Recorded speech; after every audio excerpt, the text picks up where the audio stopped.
Jamie mentioned the squad out today. I guess the big one, a lot of people seeing Joey Carbery not in it. If Johnny Sexton is fit, Ireland a different team. Who's the next one in line for you if Johnny isn't fit to start? Yeah, look, I think everybody was fairly surprised not to see Joey in the squad today, but Andy Farrell obviously believes very much in the other out-halves we have there, Ross Byrne and Jack Crowley. For me, I'd love to see Jack Crowley start, but I think probably Ross Byrne has that little bit more experience in him and that calm composure. He's led an incredible Leinster side an awful lot over the years when Johnny's been absent, so it wouldn't surprise me for it to go with Ross Byrne and have Jack Crowley off the bench to give that big impact. But this is very interesting. So I chatted to you last year and you were saying, well, Joey Carbery's been given enough chances, 40 odd plus caps, and you felt he maybe hadn't quite done enough to assure everybody he was the main man. And now the coaching ticket have looked at Ross Byrne, who's been there the whole time, and said, oh, come on in. So I don't have to feel a couple of years have been wasted. So sure, that's your word. I wouldn't dream of saying it, but yeah, frankly, yeah. I think it's a fair assumption to make. That backup number 2 out half is a hugely important role within most teams, but it's even more important within this Irish team because of the nature of Johnny and his ability sometimes not to last the full 80 minutes and to pick up little niggles here and there along the way. Is this a case of the coaching staff putting their hands up and saying, we've made a mistake over the last 3 years? I don't think it's fully that because, Joey has, of course, gone through some, injury concerns. His form isn't where it should be, and it looks as if his confidence has taken a little bit of a dent. Ross, you have to credit him enormously.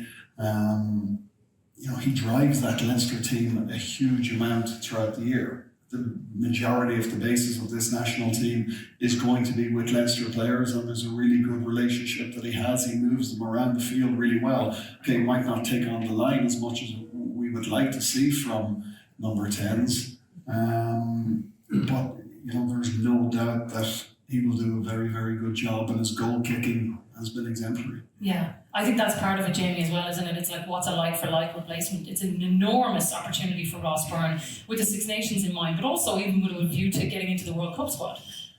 Yeah, well, in Ross's position, I think Ross has, whenever asked, has delivered. Just look at November series as another example.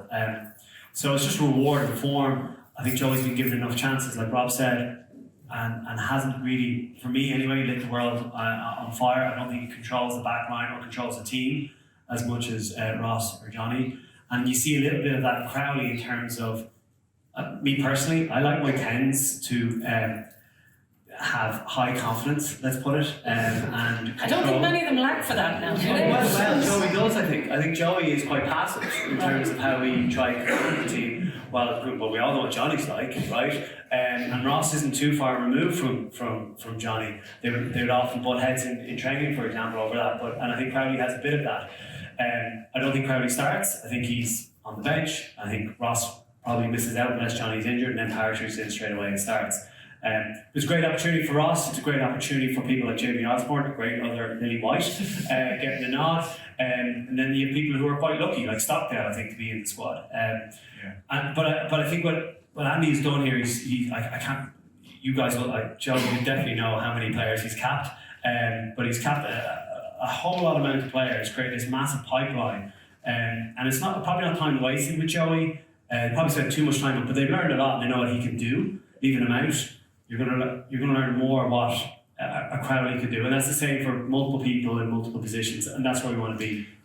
Fair point. But is the danger that you take a brittle-ish, confident Joey Carbery and now you just smash his confidence to smithereens? Like, I don't know how you rehabilitate him in time for World Cup.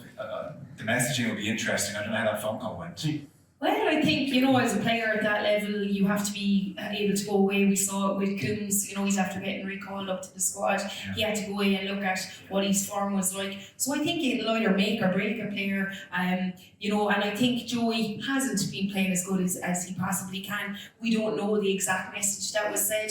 maybe there was something like, you need to go away and play a bit of more European rugby, let's see you firing this Munster team forward and we'll have a look at you coming into the World Cup squad. Or maybe he's completely outside of that bunch now and not going to be looked at again. So we don't know.